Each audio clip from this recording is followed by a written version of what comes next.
आलू, प्याज, टमाटर, जितने भी कोई फल सब्जी, फल फ्रूट जो भी है सबको भाव मिलता है, लेकिन हमारे समाज को कोई भाव नहीं मिलता।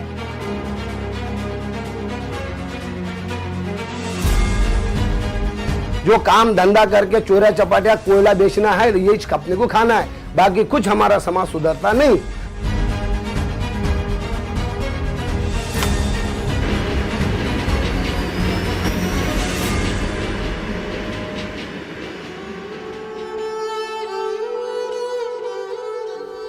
रंग, नस्ल, जात और मजहब जो भी हों, आदमी से कमतर हैं। अपना हक संग दिल जमाने से छीन पाओ तो कोई बात बने। भारतीय समाज में व्यक्ति की पैदाइश से ही उसकी जात उसके साथ साए की तरह जुड़ जाती है। यह जाति व्यवस्था व्यक्ति में भेदभाव पैदा करती है। सामाजिक न्याय की दृष्टि से इस भेदभाव को खत्म करने के लिए भारत रत्न डॉक्टर बाबा साहेब अम्बेडकर ने भारतीय संविधान में स्वतंत्रता, समानता और बंधुत्व के सिद्धांतों को शामिल किया। इसके लिए उन्होंने भारतीय संविधान में विभिन्न प्रावधान किए। संविधान की धारा 46 के अनुसार अनुसूचित जातियों को शैक्षणिक एवं आर्थिक संरक्षण प्रदान कर सामाजिक अन्याय से उनकी रक्षा कर उन्हें उन्नति का अधिकार बाबा साहब ने दिया है। फिर भी आज समाज के अनेक स्तरों में जाति व्यवस्था इंसानों का जीना दुभर कर रहा है। इनमें से ही एक जाति है मांग गारुड़ी।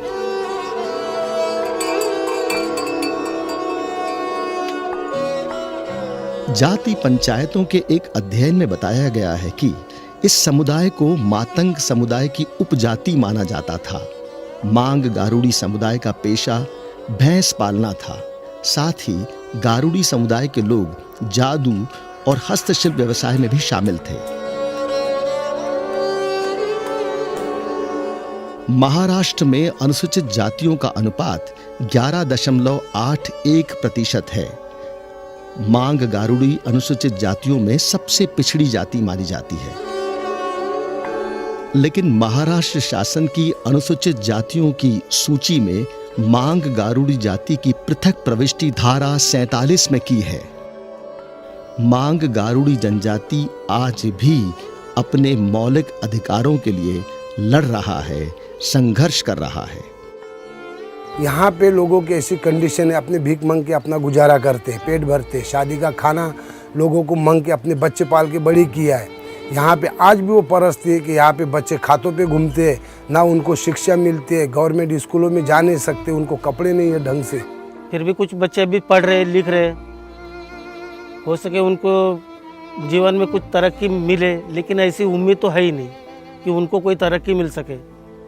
क्या है कि समाज के अंदर जो भी लोग नेता लोग हमारे जो समाज के जो नेता जो लीडर बन के जो हमारे साथ में रहते हैं, वही हमको ज़्यादा लूट के खा जाते हैं।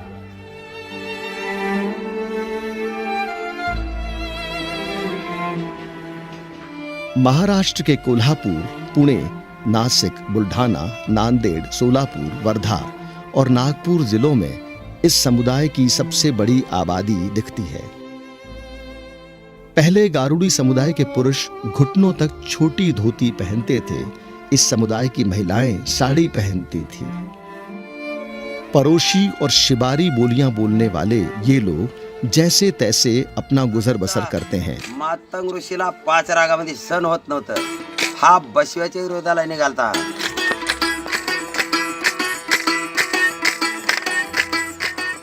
मांग गारुड़ी समुदाय द्वारा किए गए सर्वेक्षण में यह बात सामने आई है कि इस समाज में ज्यादातर लोग या तो भैंस पालना, मुंडन करना या दूसरों के घर में छोटे मोटे काम करना, रास्तों पर लोगों के कान साफ करना, कैंचियों में धार लगाना, लोगों का मसाज करना, ऐसे ही कुछ काम किया करते हैं। शिक्षा का अभाव ही इस समाज के पिछड़ा रहने का सबसे बड़ा कारण है। राजश्री छत्रपति शाहू महाराज कहते हैं कि गरीब से गरीब व्यक्ति सरकार को कर देता है। अगर ये मेरा साधन है तो कमजोरों को शिक्षित करना मेरी पहली प्राथमिकता है। उस समय छत्रपति शाहू महाराज ने इस समुदाय की दर-दर भटकती स्थिति को देखकर उन्हें कोल्हापुर शहर की सीमा के पास बसने के लिए जमीन दी और इन्हें जीने का अधिकार दिलाया।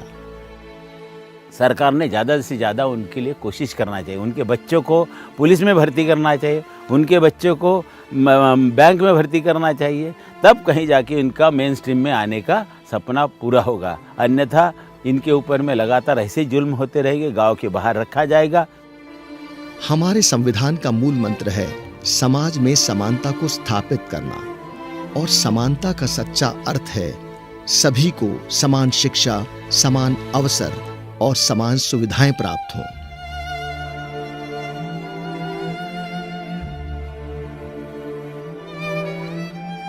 अब जरूरत इस बात की है कि कुछ लोग सामने आए, पहल करें और इस मांग गारुड़ी समाज को सम्मान से जीने के लिए प्रेरित करें।